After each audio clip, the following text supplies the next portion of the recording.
Welcome to my channel. Today I am going to share some points which you need to follow before playing or joining a war game in Heroes and Generals game. First, people need to understand war mode. My first point is war mode. What does that actually means? In war mode you are not playing with Rito's assault teams but with players' assault teams. Here assault teams simply means resources like infantry, tanks and planes with which you will play in the battlefield. Rito's assault teams does not cost war funds but players' assault teams do. So the next question is, what is war funds? War funds are one of three in-game currency which are earned by the individual player either by directly playing war mode or by deploying his assault teams in the war. This means that those same players have to pay war funds for their assault teams to deploy, reinforce or upgrade. As the war funds are not grown on trees, you have to use the resources wisely. Every time you spawn in war mode, every life and every vehicles you are losing costs war funds of the player who owns the assault team you are playing with. So if you think a fighter pilot is meant to skydive on a point, you are not ready to play in war. To make it simple, if you kill his to death ratio is not at least 20, then you should not play with pilot in war mode. You should continue training in staged battle till you achieve it, and that is normal. Nobody is born great fighter pilot. The same goes for tanker, sniper and paratroopers. Every time you kill or destroy something in war, the player who owns the assault team you are playing with also earns war funds. War matches are not balanced matches. So, if you are looking for balanced matches, continue playing staged battles with bots and other players. You will always find same type of assault teams on both fractions of battle. In war there is way more infantry assault teams than any other type of assault teams.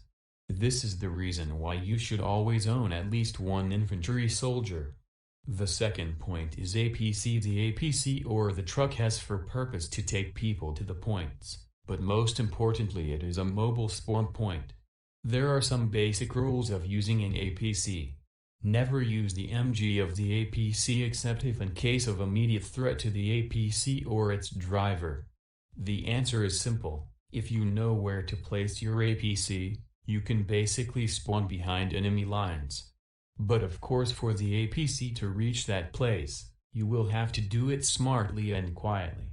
Meaning you are using the APC MG, you are getting it spotted. Once it is spotted, its life expectancy, and therefore yours, become very low. For the same reason, do not ever use the horn of the APC.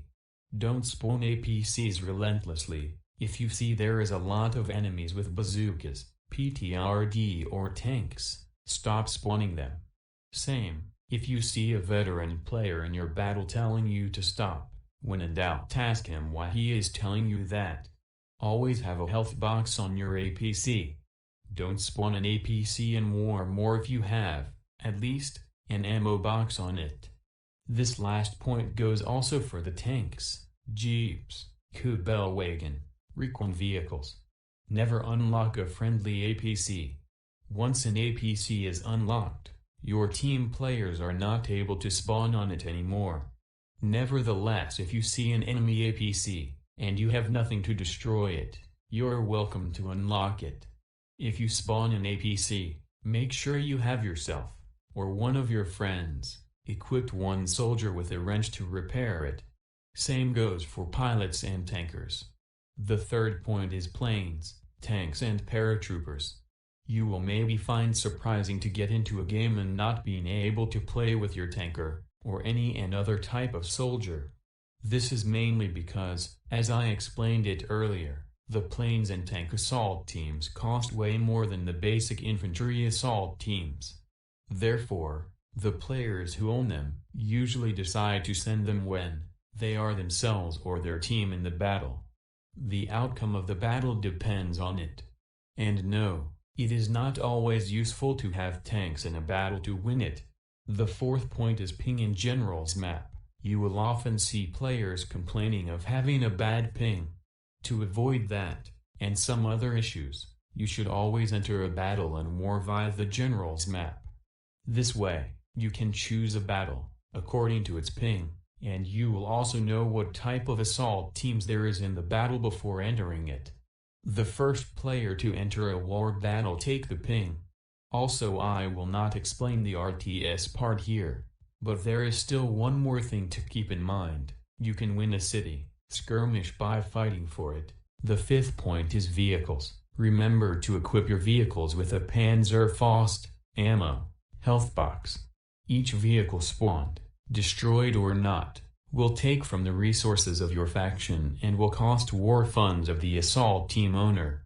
So please don't spawn a motorcycle to ride 100 meters or end at the bottom of the river. Take a bicycle instead, it is free.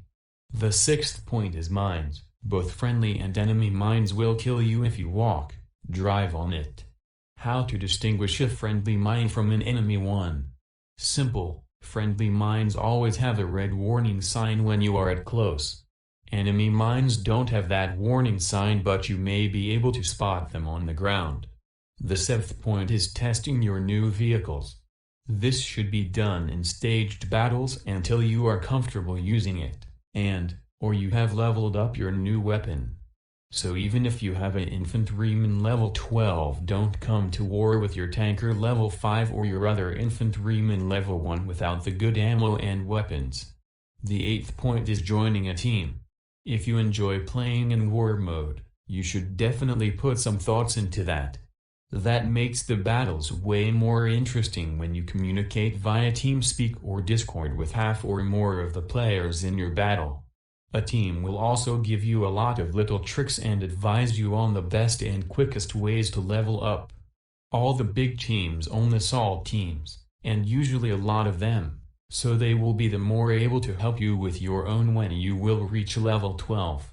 They will also be the ones to explain to you their faction strategy, and help you understand what happens on the general's map. The ninth point is objectives. Depending of the map, there is 2 or 3 main objectives, O1, O2 and sometimes O3. They are the most important points on the map. The attacking team has 30 minutes to take one of those objectives. After that, as long as a team has one objective and the other team also has at least one, the battle continue. After 30 minutes, the first team that win back all the objectives win the battle. This is why it is really important to focus on those objectives, to defend them against the enemy and not to go take D1 to close a line, for example, and especially if this is not 3 players that are going there but half of the team.